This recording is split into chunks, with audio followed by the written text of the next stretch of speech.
Yayasan Bali Kasih bekerja sama dengan PT Pertamina TBBM Manggis untuk menggelar penyerahan bantuan CSR dari PT Pertamina TBBM Manggis kepada kelompok nelayan Tanah Ampo.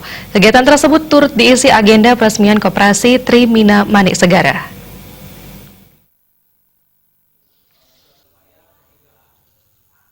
Yayasan Bali Kasih bekerjasama dengan PT Pertamina untuk melakukan penyerahan CSR PT Pertamina dan peresmian Koperasi Trimina Manik Segara dilaksanakan di Banjar Dinas Tanah Ampo, Desa Ulakan, Kecamatan Manggis, Kabupaten Karangasem. Koperasi Trimina Manik Segara ini merupakan koperasi khusus nelayan, sehingga diyakini koperasi ini berpeluang untuk cepat maju. Tujuan dibentuknya koperasi ini adalah mensejahterakan masyarakat nelayan. Ketua Yayasan Bali Kasih, Gede Suwarta menyatakan, peresmian Koperasi Mina Manik Segara merupakan upaya meningkatkan taraf kehidupan nelayan. Koperasi ini merupakan pondasi untuk masyarakat nelayan yang diharapkan bisa mendapatkan pendapatan yang baik. Apabila koperasi ini sudah berjalan, nantinya peluang-peluang yang ada, misalnya hasil tangkapan ikan yang dibeli sangat murah, akan diolah sendiri. Meningkatkan taraf hidup masyarakat nelayan. Biasanya kalau masyarakat nelayan itu kan biasanya terpinggirkan itu. Nah, kita lihat potensi ini sangat besar sekali.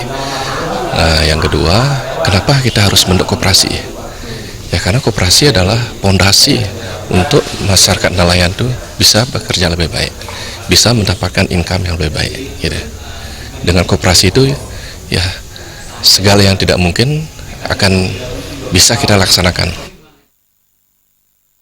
Supervisor ASSE Pertamina TBB Manggis, Gatra Wigatama menyatakan pemberian bantuan ini nantinya akan terus dipantau, sehingga nantinya bantuan yang diberikan kepada masyarakat bisa menyesuaikan. Koperasi nelayan tersebut didirikan untuk membantu meningkatkan pendapatan nelayan di Banjar Tanah Ampo. Koperasi Trimina Manik Segara dibentuk oleh 3 nelayan.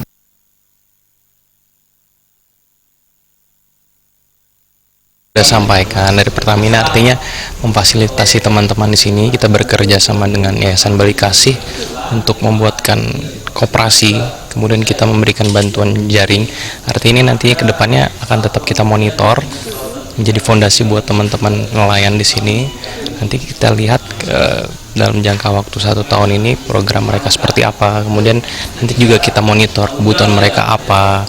Nanti dengan itu kita bisa berikan bantuan-bantuan ke depannya yang disesuaikan dengan kebutuhan sama teman-teman nelayan di sini. Ini kita berangkat dari koperasi nelayan. Ini memang koperasi nelayan untuk membantu pendapatan nelayan di Tanah Ampo. Kebetulan Tanah Ampo ini ring 1 kita. Nanti pengembangannya seperti apa, masyarakat inginnya seperti apa, kita ikut. Yang jelas kita akan terus monitor kebutuhan masyarakat di masyarakat nelayan Tanah Ampo ring 1. Kedepannya, keberadaan Koperasi Trimina Manik Segara akan terus dikontrol hingga nantinya masyarakat bisa berdiri secara mandiri. Dalam kegiatan tersebut diserahkan secara simbolis jaring untuk para nelayan. Agung Ria dan Agus Sudatmika, Bali TV.